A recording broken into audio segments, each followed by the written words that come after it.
Hi, I am Airman First Class Galyan, and I have been in the Air Force for about a year and a half now. And my job, I do pavement and construction. So here's my job patch. I operate heavy machinery.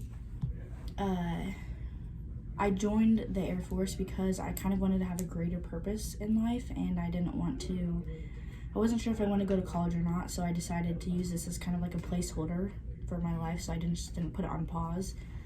And I'm going to be answering a few frequently asked questions.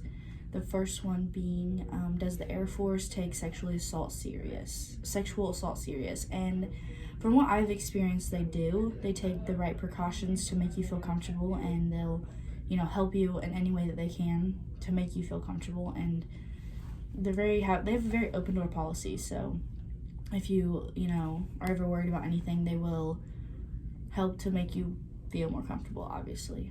Then the second one being, is boot camp the hardest part of the Air Force? And I don't know. Like it was difficult, yes, but I made it through it, and many people before me have made it through it. So I think for me, it was more mentally tough than anything.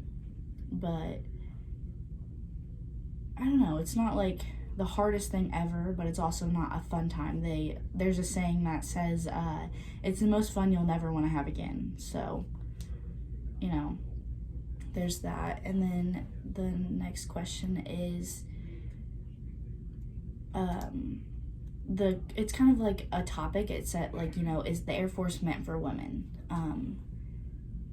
Or is it not meant for women? But from my experience, they do include women as much as they can. I am in a male-dominant career field, and for a lot of people, I'm the first female that they've ever experienced to work with. So that's an obstacle, but they've been very opening and welcoming. So I think if I can adapt and people around me can adapt to their first time ever working with a female, I feel like it's definitely adapting. Like, women being in the Air Force is definitely becoming a more normal thing. So I don't think that's something that should be a worry for anyone. Next question is, will I receive a lot of shots and vaccinations at BMT? And you don't really receive a lot, but you definitely receive a couple. And the COVID vaccine is not mandatory anymore, so you don't have to get that, but it is optional. Like, they do give you the option to get it, but yeah, it's not mandatory anymore.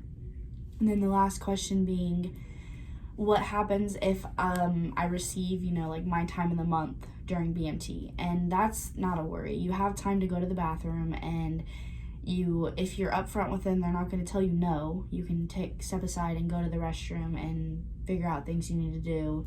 And they do give you have time to go to a store or something if you run out of supplies or something. You just have to make it known, and you just have to let them know. And usually if you voice your concerns and opinions or whatever, they'll listen. You just have to do it in the right manner, if that makes sense.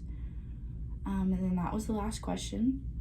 But yeah, the Air Force overall they are adapting more to women. So don't feel like just because you are a woman you can't join. But yeah, that's it.